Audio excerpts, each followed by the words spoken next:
കിനാലൂർ തങ്ങളുടെ നേതാവിന്റെ ചില നിലപാടുകൾ പറയാം. 2015 ഈ പഞ്ചായത്ത് തെരഞ്ഞെടുപ്പിന് തൊട്ട് മുമ്പ് സ്ത്രീകളെ അധികാരമേൽപ്പിച്ചാൽ ശരിയാവില്ല, സ്ത്രീകൾക്ക് കാര്യശേഷി കുറവാണ് എന്ന് കാന്തപുരം എ പി അബൂബക്കർ മുസ്ലിയാർ പറഞ്ഞത് മനോരമ ന്യൂസിന് കൊടുത്തിട്ടുള്ള അഭിമുഖത്തിൽ.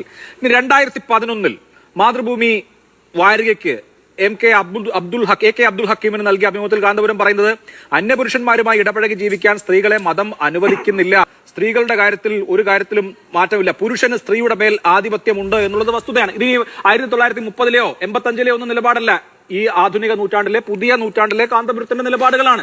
അപ്പൊ ഇനി ചരിത്രാതീത കാലത്താണെന്ന് പറഞ്ഞതിനെ ന്യായീകരിക്കാൻ പറ്റില്ലല്ലോ.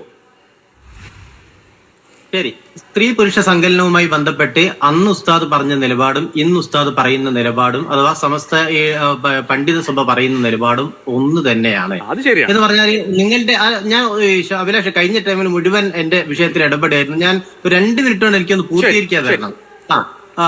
അന്ന് പറഞ്ഞ നിലപാടും ഇന്ന് പറയുന്ന നിലപാടും വ്യത്യസ്തമല്ല. ഇസ്ലാമിക പ്രമാണങ്ങളെ മുന്നിൽ വെച്ചാണ് സംസാരിക്കുന്നത്. അങ്ങനെയാണ് പണ്ഡിതന്മാർ സംസാരിക്കേണ്ടത്. അതുകൊണ്ട് അന്ന് സ്ത്രീ പുരുഷ സങ്കലനത്തെ കുറിച്ച് എന്ത് നിലപാടാണോ പറഞ്ഞ അന്യ സ്ത്രീ പുരുഷന്മാർ ഇടപഴകരുത് എന്ന കാഴ്ചപ്പാട് അന്നുമുണ്ട് ഇന്നുമുണ്ട്. കാരണം അത് ഇസ്ലാമിന്റെ അടിസ്ഥാന കാഴ്ചപ്പാടാണ്.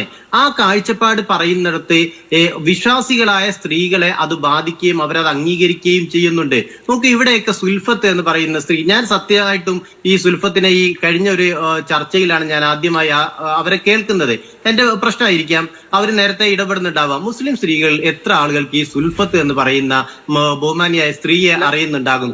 ഈ പറയുന്ന നിരന്തരമായി കുറെ കാലങ്ങളായി ഇസ്ലാമിനെ നന്നാക്കാൻ ഇറങ്ങിയ ഈ സുൽഫത്ത് എന്ന് പറയുന്ന ആളെ എന്നും കേരളത്തിലെ മുസ്ലിം സ്ത്രീകളിൽ 0.5% പോലും അറിയില്ല എന്ന് പറഞ്ഞാല് ഇവരൊക്കെ നടത്തിക്കൊണ്ടിരിക്കുന്ന പ്രചാരങ്ങളെ അങ്ങനെയേ കാണുന്നുള്ളൂ. ഇസ്ലാമികമായ വിധി പ്രസ്താവന ഈ പറയുന്ന ആളുകളുടെയൊക്കെ പുരോഗമന താല്പര്യങ്ങൾക്കനുസരിച്ചിട്ട് അതിങ്ങനെ മാറ്റിമറിച്ചുകൊണ്ടേയിരിക്കണം. നിങ്ങളുടെ ഈ പറയുന്ന സോക്കോൾഡ് ബുദ്ധിജീവികളുടെയും പുരോഗമനക്കാരുടെയും താല്പര്യങ്ങൾക്കനുസരിച്ചിട്ട് ഞങ്ങളുടെ മതത്തെ ഞങ്ങൾ മാറ്റണം, ഞങ്ങൾ ഇങ്ങനെയൊക്കെ ക്രമീകരിക്കണമെന്നാണോ നിങ്ങൾ പറയുന്നത്? ദയവ് ചെയ്ത് അതിനുള്ള മറുപടി സൗകര്യമില്ല എന്നാണ് നിങ്ങൾ എങ്ങനെ മനസ്സിലാക്കിയാലും. കാരണം എന്താണ്, ഇസ്ലാം എന്ന് പറയുന്നത് ഒരു ജീവിത പദ്ധതിയാണ്. അതിൽ വേഷത്തിന് പ്രാധാന്യമുണ്ട്, സംസാരത്തിന് പ്രാധാന്യമുണ്ട്, കാഴ്ചകൾക്ക് പ്രാധാന്യമുണ്ട്, കേൾവികൾക്ക് പ്രാധാന്യമുണ്ട്. ഇതിനെക്കുറിച്ചൊക്കെ മതം പറയുന്നുണ്ട്. നിങ്ങൾക്ക് ഇഷ്ടമുള്ള ആളുകളെ കേട്ടോളൂ, ആരും വന്ന് തടയുന്നില്ല. പക്ഷെ ഇസ്ലാമിൽ ഇതുണ്ട് എന്ന് പറയാനുള്ള ഒരു അവകാശത്തെ ദയവായി വകവെച്ചു തരണം. അത് പണ്ഡിതന്മാർ പറയട്ടെ.